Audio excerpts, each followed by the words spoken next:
I'd be remiss if I didn't bring up TikTok. I think right now, this is probably the biggest mover and shaker when it comes to trends. I don't think anyone have thought a couple of years ago that Pepto Bismol looking pink sauce would have become a viral product, but here we are. I think this is really big for the restaurant space, obviously because those trends are coming up and, restaurants are becoming almost more visual sometimes, I think, than even just like on a taste profile. It's like, what does it look like on social media? But even on the CPG side, I'm hearing more and more, instead of people asking, how are you doing on Amazon? It's how are you doing on TikTok Shop? Welcome back to another episode of the Innovate On Purpose podcast. Hosted by Matt Mueller, best-selling author of The Mindful Innovator and Rethink Retail's top retail expert. We help retail leaders find clarity so they can grow their businesses purposefully. We will uncover mindful tips, innovative solutions, and purposeful leadership advice and strategies that you can apply immediately to your retail innovation.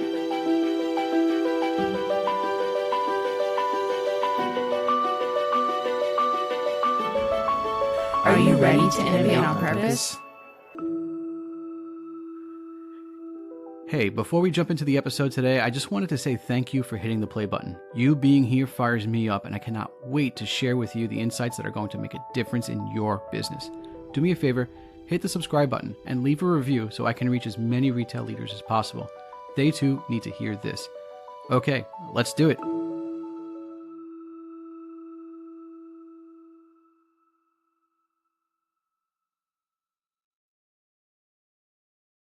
Hello and welcome to Innovate On Purpose. Today's podcast, we are going to dive into some really big trends that are taking CPG by storm. They've been around a while, but they are definitely evolving and changing, and we need to have more conversations around one of these trends that we're going to talk today.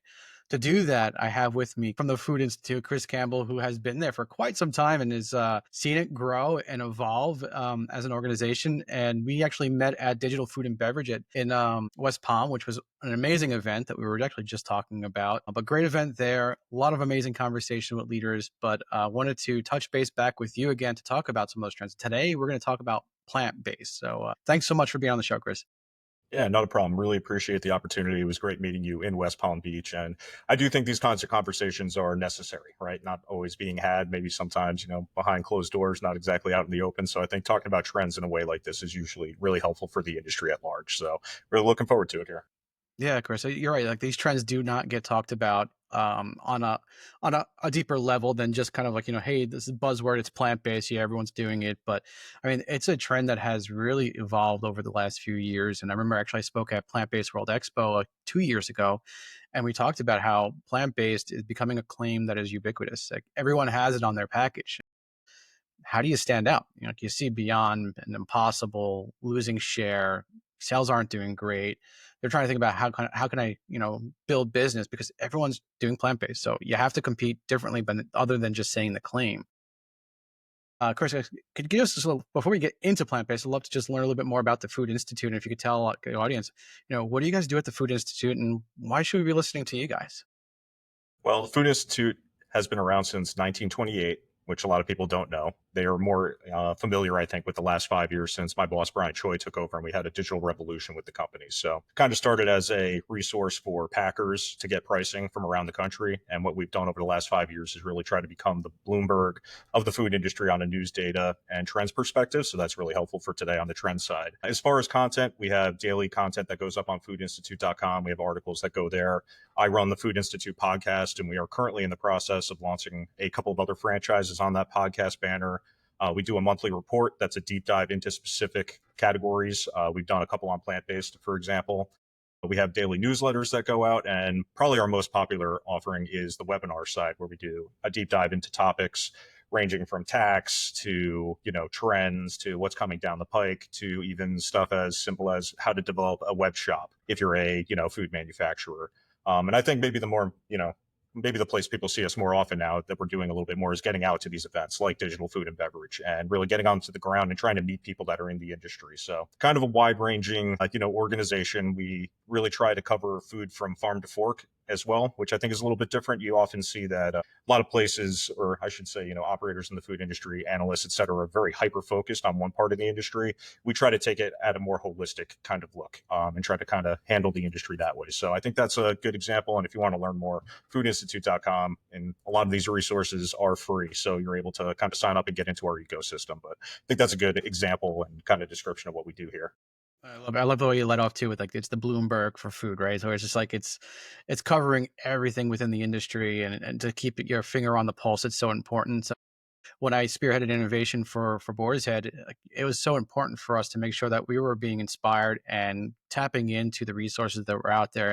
And Food Institute was definitely something that was bookmarked on my browser, because you can always go there to be inspired, always go there to be in the know of what's happening, and how is that going to impact our business. We need to be tapped in, and if we can take our eye off of it for a moment, things could change on us, especially when you're responsible for innovation, it's responsible for execution. It's so important to be tapped in.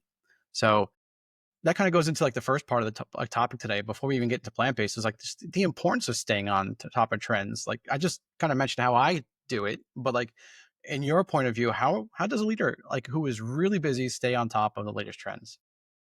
Well, to start, foodinstitute.com, right? Just a quick plug. I think that's a good one. But there are a lot of other sources out there depending on, what vertical you're in that you can read on. So I think that's probably low-hanging fruit. A lot of people are already there. I think one of the things that we kind of forget in the industry, though, sometimes is that we are all connected to the end consumer in many, many ways. Your friends, your family members, all of these people are end game consumers for the industry, right? And I think if you're not talking to these people in your life, you're missing out on a valuable source of information of what's actually trending here. I think of my brother a lot. He constantly is mad at me if I'm not telling him what the newest deal at McDonald's is, stuff like that. So you can tell that this person's tuned in for value, right? So I think these are, specifically like getting in touch with the people that are in your circle, especially people that are not in the industry, will give you a great example and a great kind of like eye on what's happening there. And I think I'd be remiss if I didn't bring up TikTok. I think right now, this is probably the biggest mover and shaker when it comes to trends. I don't think anyone have thought a couple of years ago that Pepto Bismol looking pink sauce would have become a viral product, but here we are. I think this is really big for the restaurant space, obviously because those trends are coming up, and, restaurants are becoming almost more visual sometimes, I think, than even just like on a taste profile. It's like, what does it look like on social media?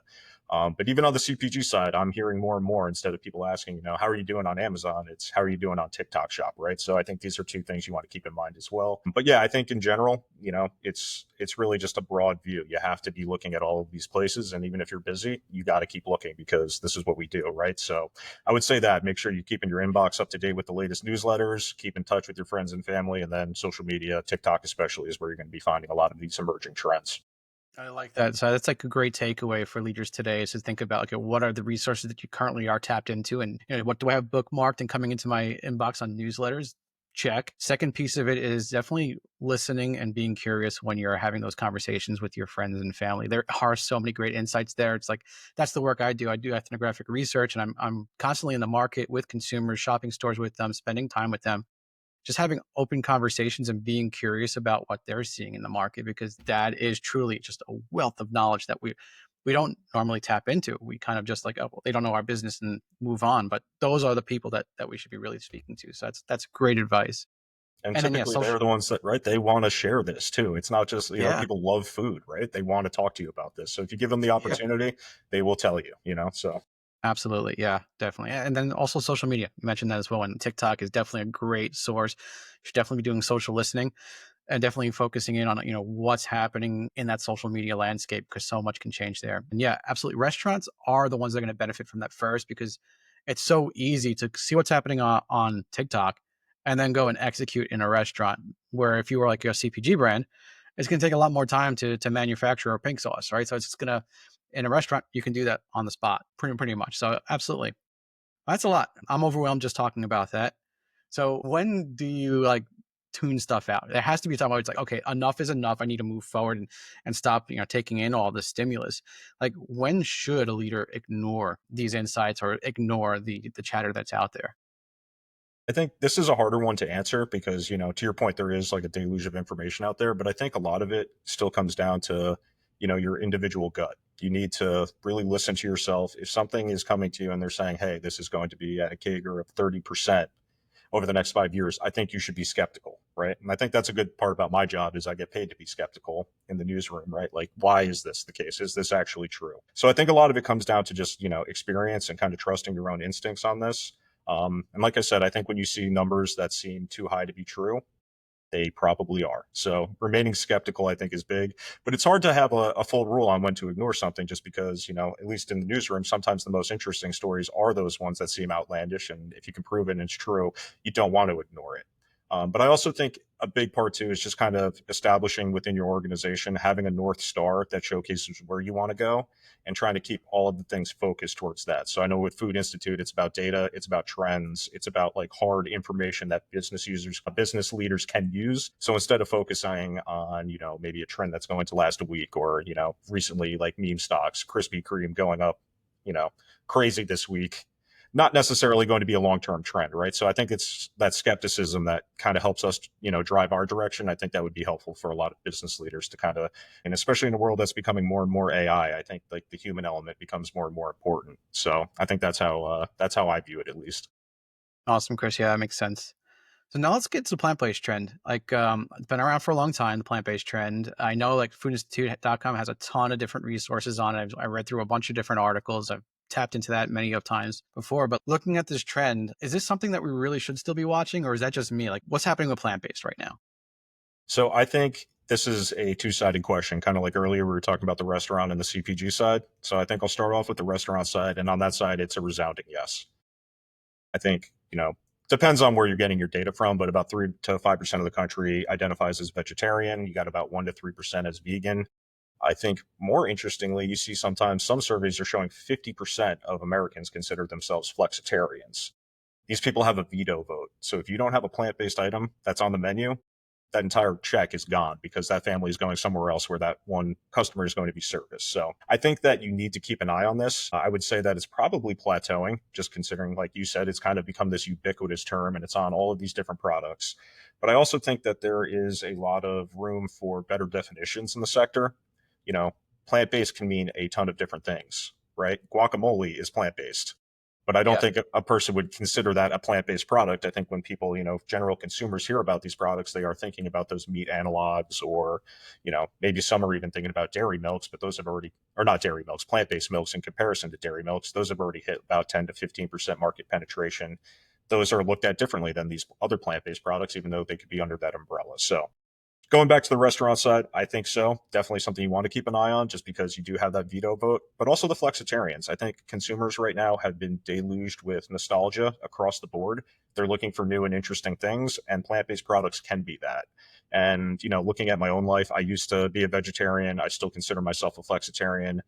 I think, a black bean burger house made is typically better than any product that comes out with one of those meat analogs, and I think that consumers are really catching up to this at this point. On the restaurant side, 100%.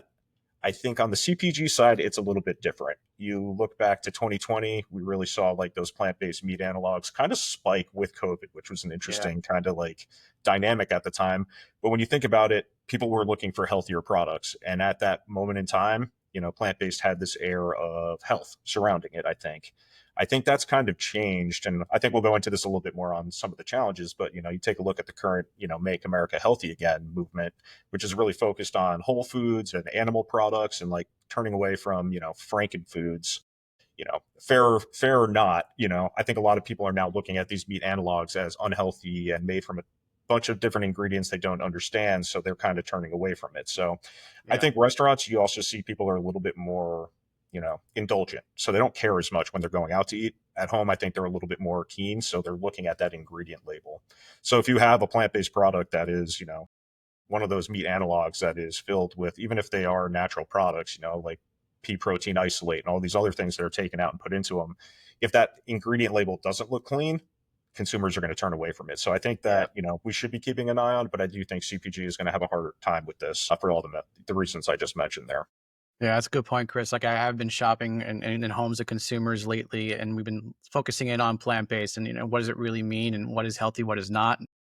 Back like in 2020, yeah, absolutely. We were seeing a lot more where it's like, oh, yeah, I have a plant-based burger. It's healthier.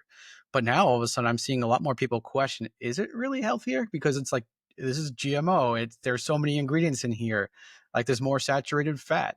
Like they're seeing these things on the label that are all of a sudden kind of pointing out like, oh wait, maybe this isn't as healthy as I once thought it was. It's an interesting dynamic, right? Especially considering Mhm. how quickly this cycle has been, really, when you look at it. It's been essentially a 5 year cycle that we've seen it go from, the hottest thing in food to one of those things where people are like, we're having a conversation about it right now. Should we even Right. be talking about it? Right. So at least in my time with Food Institute, this is one of like the fastest moving kind of up and downs I've seen with a product category.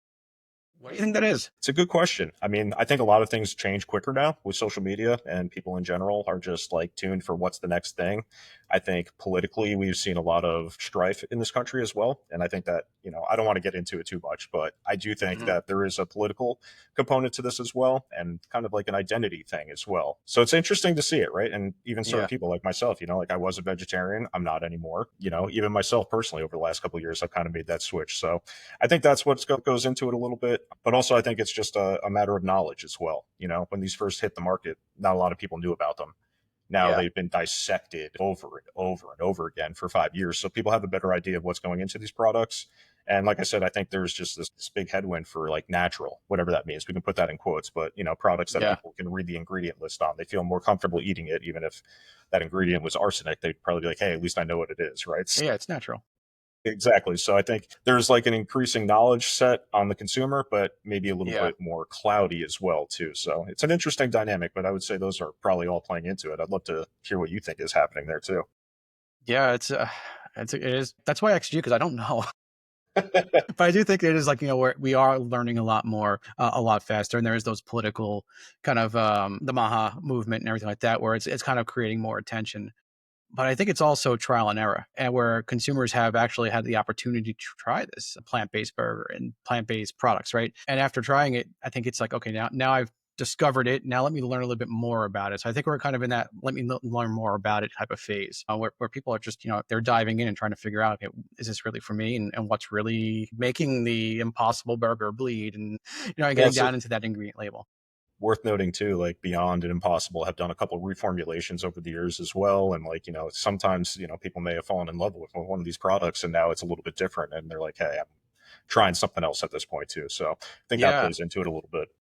You're right. And like it's amazing how the technology has expanded within the space. I mean, the texture. I think that's one of the most important parts, just underneath flavor, if not maybe leveled with flavor, is that the texture has to be right. And like if you're trying to make it just a meat alternative, and that's what you're really going for, like vegetarian might not care, but like flexitarian, they might want that steak emulation from their skirt steak, and just making sure that you have the right technology and the right texture coming through is so important. And brands are getting pretty close. Actually, I was at Expo West earlier this year, and I tried a couple of different brands that just blew my mind. I couldn't believe I wasn't eating actually a piece of steak. So it's amazing to see how the technology has been advancing and how close they are getting to true meat alternative emulations of the actual product itself. Yeah, and I think that brings up a good point too, because the texture part. I think a lot of people that maybe were eating plant based for ethical reasons now have a cultivated meat option. Well, maybe not so much yet. That's still kind of nascent, but it's starting to come out, right? And I think this is Yeah. another challenge that the plant based sector is going to see. If you're eating on an ethical reason and you don't have an ethical concern with eating, cultivated or lab grown or whatever you want to call it meat, now all of a sudden you have another giant challenge for plant-based brands, right? If you're trying to make a meat alternative for sustainability reasons, you're going to lose every time, I think, on a cultivated meat, product. Yeah, So it's another like, little piece of this that's kind of coming in, and it's another challenge for the industry, I think. absolutely. So speaking of challenges, what are some other the biggest challenges that we're seeing within this trend? I think you kind of brought up a good one, but I think it's because a lot of people tried these plant-based products trying to find an alternative to a meat product. And I don't think they are ever going to actually meet the meat, if you will, right? Yeah, I think it's I like really that pun. difficult. And instead of like really leaning in on the flavor of vegetables, it's been trying to emulate something that it's not. And I think, for vegetarians and vegans, to your point, this is a great novel odd, right? And it's probably something fun and something that you can guarantee if you go to a chain restaurant, there will probably be a Beyond or an Impossible Burger or something like that on the menu, right? But I think when you take a look at it, a lot of people in the flexitarian category, to your point, are really looking for that flavor, for that texture. And like I brought up earlier, I think personally a good black bean burger is typically better than one of these analogs. And instead of leaning into that, they're leaning into like, how do we try to make this thing that is not meat into meat? And I think that it turns out over the last 5 years, and to your point, it's getting closer and closer, but I don't think we ever see true parity there. And for flexitarians, they're going to know the difference. So I think a company like Actual Veggies is an interesting case study. They are making, a bunch of different types of burgers that are, entirely made out of vegetables.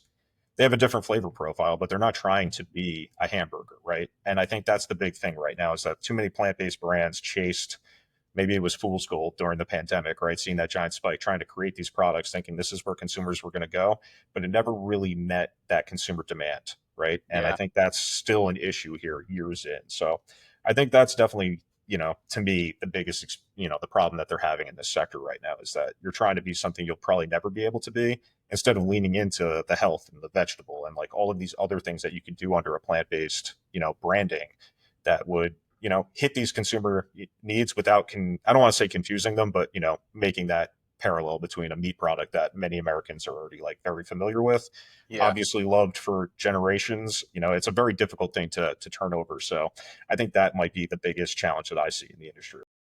Yeah, that's a great point. And yeah, a lot of brands are trying to just be the alternative and like, hey, this is a plant-based chicken nugget, plant-based burger, whatever.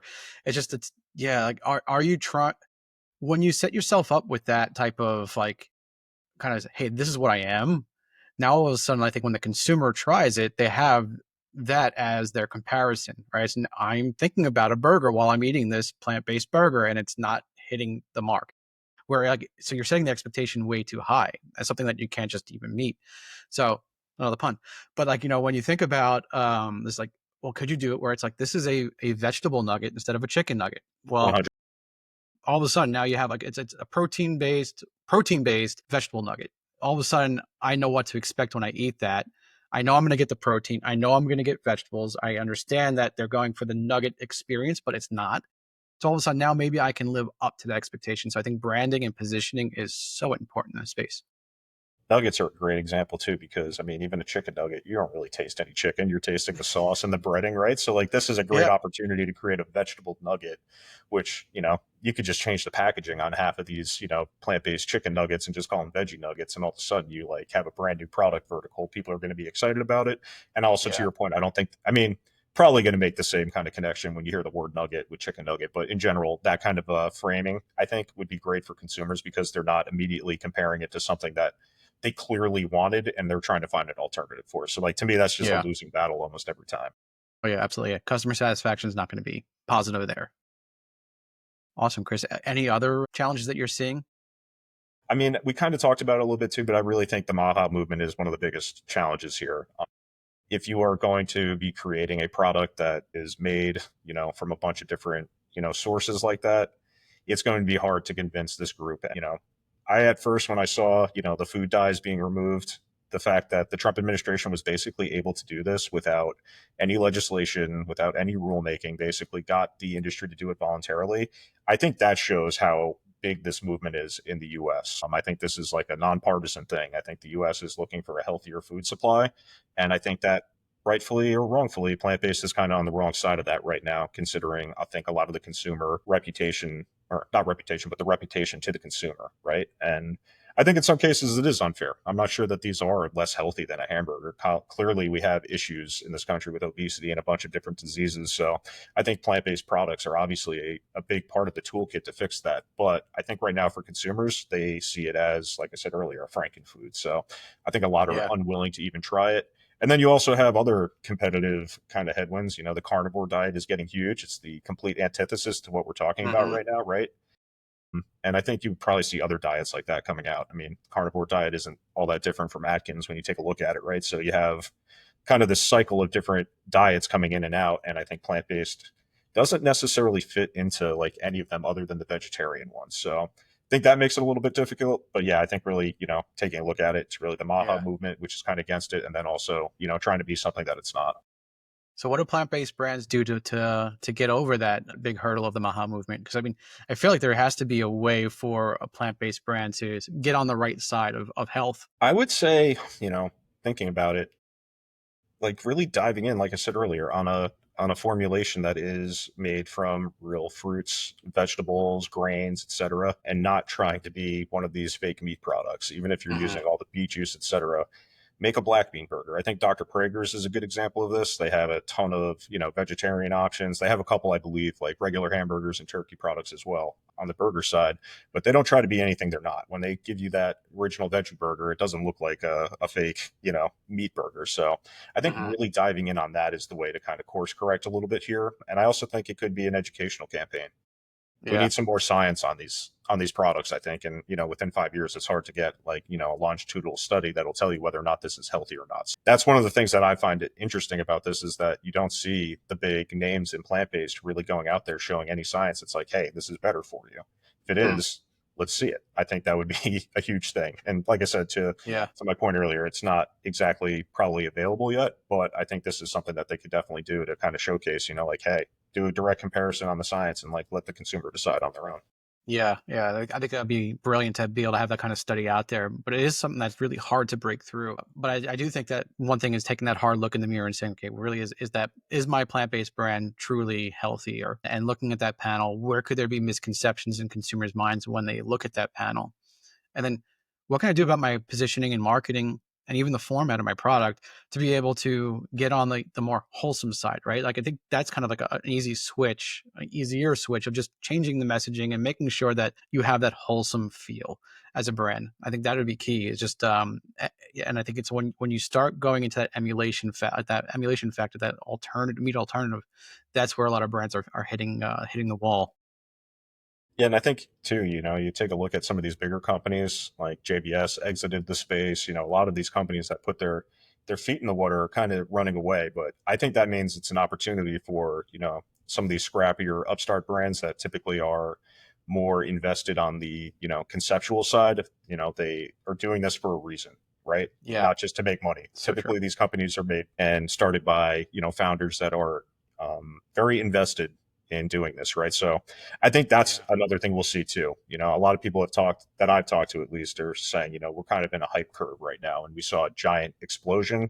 Now it's plateauing, maybe going down a little bit, but I would be very surprised if we don't see another jump like this in another 5, 10 years where we see, plant-based 2.0, 3.0, whatever you want Yeah. to call it, wherever we're at. But I do think there's an opportunity here for these healthier kind of versions of products. And, you take a look at meat prices right now, they're spiking, right? So I think there's also Mhm. like a burgeoning economic reason for consumers to turn to these products, right? So I Interesting. think Yeah. there is still opportunity there. It's just going to depend on which, creative upstart companies are like, hey, I want to grab this opportunity.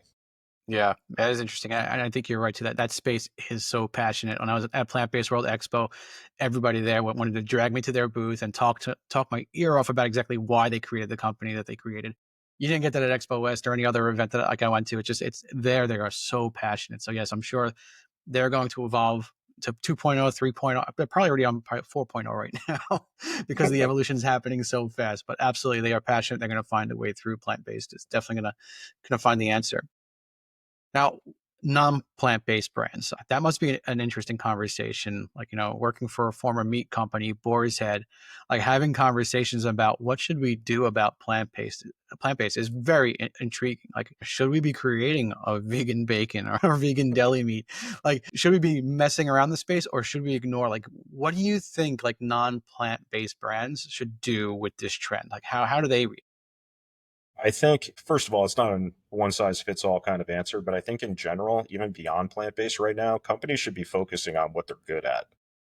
The economic conditions right now make it very difficult to try to make a play into a new vertical to begin with. And I think, especially for like meat products, to try to create a plant based version of your product is probably not going to do well. So I think instead of wasting your time trying to create plant based bacon, let the other guys do it. Focus on making bacon because that is still the biggest part of that market. More So people are bring us on using the regular bacon. bacon. Exactly, right? So like why would you waste your time trying to create a plant-based version of this product that's going to cannibalize your own sales likely? It's not really going to grow too much because that vegan population is 1 to 3%, right? So you're not going to see, maybe you'll see incremental sales. I don't think you're going to see a big change. But I think, like I said, that's in general what I would say to most food companies right now is, focus on what you're good at, do logical line extensions that kind of already are, part of your brand, stuff that makes sense instead of trying to make something that, I think a lot of consumers would see as antithetical to like what your core brand is. And I think we've started to see this already too. This started during the pandemic. So many different product lines kind of got, picked off the line. Yeah. Starting to see some more stuff coming back, but I think, you're even seeing it with companies divesting different brands they own. I mean, we see it every single day here at Food Institute. Every single brand is like looking to streamline their operations and really focus on what they're good at. And I think that would be good for non-plant-based brands, especially at this point in the hype curve. Doesn't make a whole lot of sense to me to try to invest, typically it's going to be a half-hearted investment anyway, right? It's going to be like, hey, we need to do this because we feel like this is a competitive threat. So that would be my advice right now is, kind of stick to what you're doing. The plant-based sector is going to figure itself out. And like I said, all these upstarts are going to come in and kind of change what it looks like even in the next year to 5 years anyway. So I would say at this point, stick at what you're good at and we can go from there. So you're basically saying innovate on purpose. Amen. There you go. Totally agree. Yeah, I think it's so important for us to stay focused and innovate where we need to innovate and stick with our core. I guess I would also take a look and say, does plant-based resonate with your core consumer, right? So like if you're looking at Boar's Head, a Boar's Head shopper or whatever shopper, who are they? Are they plant-based consumers? If they're not, then don't worry about it, right? Because it's not your shopper anyway. So you're not going to have to worry about that outside threat. But if it is, and your brand is a plant-based consumer, one of the ways that I can look at this is saying, well, why are they consuming plant-based, right? So I don't need to necessarily create a plant-based product, but well, what are the benefits of plant-based? Why are they eating that? Is it for the gut health? Is it for, different formats and texture or taste? Learning exactly why they're in that category, I think is something that you can lean in on and say, okay, well, if it's because of, it's unique flavors that they're getting that they can't get from a meat product, perhaps then you can create a unique flavor for your brand. Just if you want to create innovation that's around meeting that need for that consumer, not necessarily is it plant-based their need. It's, what are the things that plant-based is doing for them that you should be focusing in on? Yeah, I think it's a great point. Always comes back to the consumer, right? So if you can find some attributes, maybe it makes sense, but I would say almost all cases here, especially on the meat side, these two groups of consumers have very different things that they're looking for. So yes, absolutely. All right. I think we got a good deal of, what should we be looking at plant-based on that trend. And anyone listening to this, I definitely recommend going over to thefoodinstitute.com to look at all the articles and reports on plant-based. There's a ton of information there if you want to get deeper in on that. Also on my website, you can find the plant-based trends Get Smart assessment that really starts you from the ground up and starts to build out what's happening in plant-based and what should you do about it. So feel free to pick that up as well. Now, before we end, what are some trends that most leaders are not thinking about that we should be paying attention to? I'm sure we're missing something here. Help us out, Chris. What should we look at? So this is going to be a little bit different, and I think people are probably looking at it as of today, but agentic AI, I think, is the big thing right now that food brands should be looking at. So people who aren't familiar, agentic AI is basically an AI system that operates autonomously. I think the best way to think of it is almost like a chatbot on steroids. It's able to do a lot more than a typical chatbot. But Walmart today announced that they're launching 4 of these. They're going to do one for suppliers, one for employees, one for software and service providers, and most importantly, one for customers. And they said that they expect this to be the biggest way that people in general across all those 4 categories interact with Walmart going forward. Wow. Right? That's huge. This was one of the topics we heard a little bit about at Digital Food and Beverage. I was talking to give a quick plug to my friend Barry Thomas over at Kantar. We talked about this a lot, but I think this is like one of the biggest things that's coming here. AI is taking over in a lot of different ways. I think that the human element will always be there, but I think, I forget who told me this first, but so many people are afraid that AI is going to take your job. That's not the case. It's a person who's good with AI is coming for your job. Right. So I think this is really important, just to dive in a little bit more on the agentic AI. They usually go beyond like simply just assisting humans because they can do tasks, they can plan stuff, they learn from prior conversations. So basically you have a salesperson that's an AI that's going to be talking to your customers from here on out. So being able to like tie into those ecosystems as a food manufacturer is going to be a massive, massive thing. And I know that's not necessarily just a food industry kind of trend to be looking for, but when Walmart is saying this is the biggest way people are going to be interacting with us, you got to pay attention. So I would say that's one of the biggest ones you got to be looking at right now. Yeah, definitely. That's a huge trend, and I think it's definitely how does this apply to the industry, because there's definitely going to be that overlap, and yeah, when Walmart is announcing that they're bringing it in, that's huge. That means they made enough progress. I know a lot of companies have tried to use like chat bots and have had very poor experiences like with the current format of that, but with the technology advancing every single day, it's going to nail it down, and I definitely can see it to where like if you have a consumer facing agentic AI system in Walmart, it's not going to be long before they're going to be asking you, hey, do you want us to send you some more of this product that you usually buy every single month when you're in the store or every week in the store? It's probably going to make the experience a whole lot better. Especially if it can learn, right? To your point about Yes. chatbots, they are usually very frustrating to work with, right? Because they Yes. don't have the ability to make decisions. If this is actually able to make decisions, and we'll see if it actually works out, right? This is still probably a little bit in the hype sector, and we'll see if it actually turns out that way. But if that's the case and they're able to use, language learning models to see what the consumer is asking for, to your point, yeah, they'll be putting together your shopping list for you. Mhm. And I mean, that's kind of scary and kind of, maybe a little exciting too. It's a very Yeah. different kind of way things work. But I think more and more we are seeing like daily tasks. Consumers are trying to use AI for daily tasks as well, right? A lot of people are Yeah. using Chat GPT to do stuff like instead of Googling, they're using Chat GPT to learn, right? So as consumers get more and more lined up with this kind of technology, I think we're going to see, more and more companies, trying to rush to catch up at this point, because I don't hear a lot of companies that are saying, hey, I'm trying to work on, my product's attributes so that they can be picked up by these agentic AIs, right? So Yeah. like building out a digital, basically description of your product is going to become more and more important. Absolutely, yeah, and it's cool to see it, that it's actually going to impact that consumer experience. And I think that's the agentic AI piece of it. Is if it impacts the consumer experience and makes it better, like a busy person that has to do their food shopping every single week, if they could save 10 minutes by just having Walmart do some task for them that they don't have to do anymore, that's going to be a huge win and get more consumers into their stores. So I think that it That'd be has right. a lot of potential. And it feeds into itself. Once you're in that ecosystem, a lot of consumers are going to just be like, all right, click the button and let it do its thing. So I think it'll Yeah, be interesting to see how this plays out in the next couple of years. I'll be watching. Thanks for the heads up there, Chris. Yeah, not a problem. The one last thing I'd bring up too about the trends, we talked about this a lot, but I do think Maha is going to be a thing that continues to impact. Like I said earlier, I can't believe that, these, unnatural food dyes were removed, well, are being removed from the food supply without any kind of rulemaking, any message from Congress. Essentially this Mhm. was, the industry stepping up to a request from the administration. And considering how fast that went and how quickly some of these things happen, I think you really need to be paying attention at what's going on with HHS and keeping an eye on what the next target's going to be. I think right now seed oils is a big one. Not sure we'll Mhm. see, the removal of those from every part of the food system, but wouldn't be surprised tomorrow morning if you find, half of the industry saying, hey, we're doing this now. So I think Yeah. that's the big thing too, more than ever. It's keeping an eye not just on, the Federal Register and what's happening on the rulemaking side.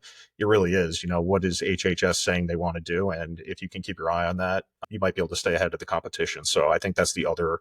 I'm not sure if it's really like a headwind, but it is something you got Yeah. to contend No. with, because at the end of the day, it might help you with consumers if you kind of keep an eye on this. Yeah, I think the first person to announce is gonna always be the winner. Like when we saw, like I think Kraft was one of the first that announced they're taking out all artificial dyes by 2026 or something like that, 2027. And it's just like, yeah, they didn't have to do it just yet, and they got ahead of it. And I think that they're going to get a lot of brand equity back from that, from pulling the trigger and doing it early. So I think that's huge, and it's something that we should definitely be looking at. How do we make our food system healthier? It's time to definitely revamp and fix it. And I'm glad that they stepped up and took the leap before they actually had to. But yeah, it's definitely something to watch out for. And even was I think 2 days ago, at the time that we're having this conversation, Coca-Cola just announced that they're doing going from high fructose corn syrup to cane sugar, which is another big announcement coming from a major brand. So it's interesting to see those announcements come out as time goes by on what they're changing in their formulas to make it a little bit more.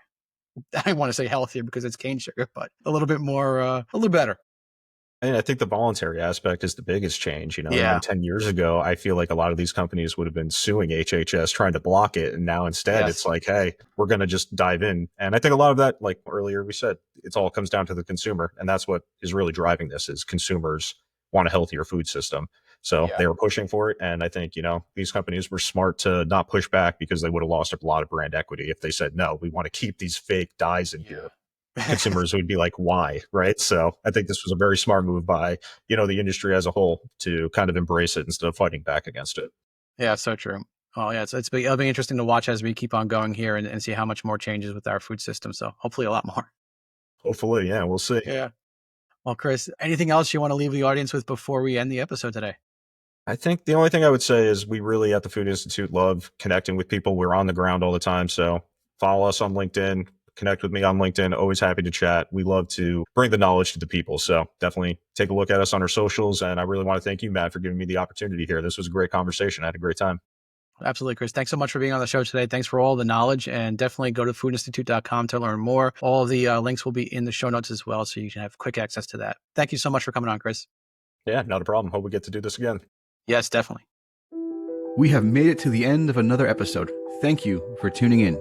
A couple of things before you go.